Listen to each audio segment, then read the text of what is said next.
अगर आप अपने पेजेस को इंडेक्स करवाने के लिए इंडेक्सिंग एपीआई का यूज़ करते हैं तो ये न्यूज़ आपके लिए है।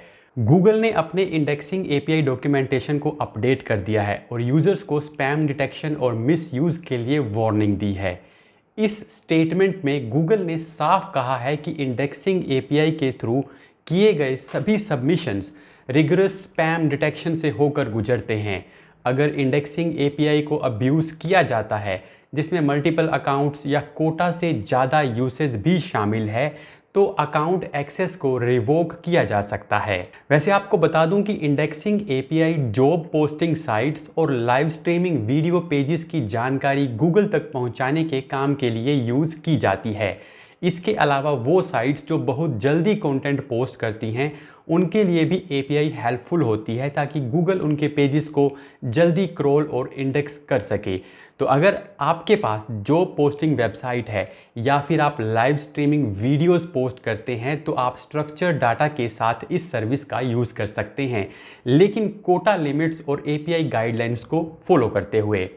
Next news is about AI content. अगर आप एआई कंटेंट अपनी वेबसाइट पर पोस्ट करते हैं तो आपको सावधान होने की ज़रूरत है, क्योंकि मीडियावाइन जैसी बड़ी कंपनी ने एआई कंटेंट यूज़ करने वाले पब्लिशर्स के अकाउंट को टर्मिनेट करना शुरू कर दिया है। मीडियावाइन एक एड मैनेजमेंट कंपनी है जो पब्लिशर्स को वेबसाइट मोनेटाइज करने देती है, यानी जिस तरह से लोग एडसेंस का यूज़ करके वेबसाइट पर एड्स लगाते हैं, कुछ उसी तरह से मीडियावाइन एक गूगल सर्टिफाइड पब्लिशर पार्टनर है। यूजर के अकाउंट को टर्मिनेट करने के बारे में मीडियावाइन ने कोई ऑफिशियल अनाउंसमेंट नहीं की है, पर अपने यूजर को ईमेल करके उसने कहा है कि our third party content quality tools have flagged your sites for overviews of artificially created content.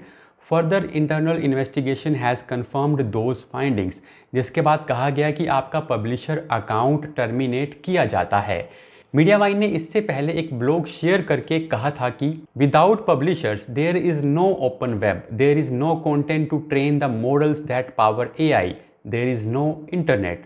और यही वो बात है जो मैं भी अपने यूजर्स को हमेशा कहता रहता हूँ। एआई कितना भी पॉपुलर हो जाए, लेकिन एआई को ट्रेन करने के लिए या फीड करने के लिए ह्यूमन एक्सपीरियंसेस की हमेशा ज़रूरत पड़ेगी। और चैट जीपीटी जैसी कंपनीज किस तरह से पब्लिशर्स को पे करेंगी, ये देखना इंपॉर्टेंट होगा। तो अगर आप भी एआई से bulk unedited zero value content produce कर रहे हैं तो आपको ऐसा करना बंद कर देना चाहिए। नेक्स्ट न्यूज़ भी हमारी एआई से जुड़ी हुई है। ओपन एआई ने अपना नया लैंग्वेज मॉडल O1 इंट्रोड्यूस कर दिया है और बताया है कि इस लैंग्वेज मॉडल में कॉम्प्लेक्स रीजनिंग कैपेबिलिटीज़ हैं, यानी ये लैंग्वेज मॉडल अब इंसानों की तरह से ही मैथ, प्रोग्रामिंग और साइंटिफिक नॉलेज से लैस होगा। ओपन एआई ने अपने इस नए लैंग्वेज मॉडल को कई लेवल्स पर टेस्ट किया है और ये क्लेम किया है कि कॉम्पिटिटिव प्रोग्रामिंग क्वेश्चंस में इसने 89 परसेंटाइल हासिल किया है। इसके साथ ही यूएसए मैथ ओलंपियाड में इसने टॉप 500 स्टूडेंट्स में अपनी जगह बनाई है और फिजिक्स, बायोलॉजी और केमिस्ट्री में इसने इंसानों की पीएचडी लेवल एक्यूरेसी के बेंचमार्क को भी पीछे छोड़ दिया है। साथ ही कंपनी का दावा है कि ये किसी भी कॉम्प्लेक्स प्रॉब्लम का जवाब देने के लिए long internal chain of thoughts approach का यूज करता है। यानी ओपन एआई का O1 मॉडल दूसरे लैंग्वेज मॉडल से रीजनिंग स्किल के मामले में कहीं बेहतर है। आगे बढ़ने से पहले मैं आपको ओपन एआई के लैंग्वेज मॉडल्स का इतिहास थोड़ा बता देता हूँ। ओपन एआई का सबसे पहला लैंग्वेज मॉडल था GPT-1, जिसे 2018 में रिलीज़ किया गया था। इसके बाद GPT-2, GPT-3, Codex, DALL E, CLIP, GPT 3.5 और साल 2023 में GPT-4 रिलीज़ किया गया था। अभी चैट GPT इसी GPT-4 पर काम कर रहा है। नेक्स्ट न्यूज़ गूगल एड्स के बारे में है। गूगल ने YouTube पर फर्स्ट पोजीशन एड ऑफरिंग को एक्सपेंड किया है और अब ये एड्स डिस्प्ले और वीडियो 360 सभी तरह के कंटेंट टाइप्स पर दिखाई देंगी। First position ads in stream ads हैं जो कि YouTube वीडियोस में सबसे पहले दिखाई जाती हैं, जिसमें इस बात की श्योरिटी रहती है कि वो पहली ऐड होगी जिसे व्यूअर देखेगा। वीडियो के शुरू में ऐड दिखने से ऑडियंस की अटेंशन को इजीली कैप्चर किया जा सकता है, क्योंकि इस टाइम पर यूजर की एंगेजमेंट हाईएस्ट होती है। फर्स्ट पोजीशन एड्स में कुछ चेंजेस किए गए हैं, जैसे कि अब ये एड्स YouTube सेलेक्ट इन्वेंट्री की जगह पूरे YouTube कंटेंट पर एक्सेसिबल होंगी। इन एड्स को फिक्स रेट CPM से शिफ्ट करके डिस्प्ले और वीडियो 360 के जरिए डायनामिक प्राइसिंग मॉडल पर शिफ्ट कर दिया गया है।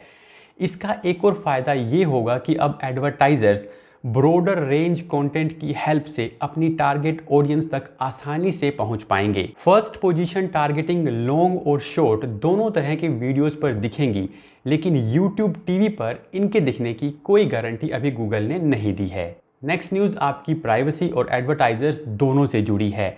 यूज़र प्राइवेसी को ध्यान में रखने का दबाव कंपनीज पर बढ़ता जा रहा है और इसी के चलते मेटा ने एडवर्टाइजर्स को एक ईमेल भेजकर ये बताया है कि अब बिजनेस टूल्स में डाटा एक्सेस को रिस्ट्रिक्ट किया जाएगा, जिससे कस्टम ऑडियंस और एड सेट्स या तो अफेक्टेड होंगे या फिर पॉज हो जाएंगे, क्योंकि कस्टम ऑडियंस या तो डिक्रीज होगी या फिर अपडेट नहीं हो पाएगी।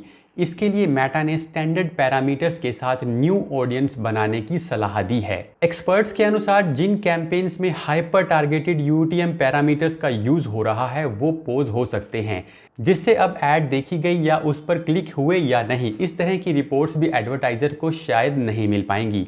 और इस सब के पीछे का कारण है यूजर की प्राइवेसी।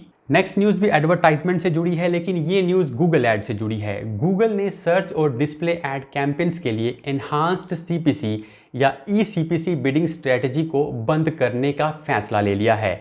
तो अब अक्टूबर 2024 के बाद से अगर आप सर्च या डिस्प्ले ऐड कैंपेन्स बनाने जा रहे हैं तो आप एनहांस्ड CPC बिडिंग स्ट्रेटजी का इस्तेमाल नहीं कर पाएंगे।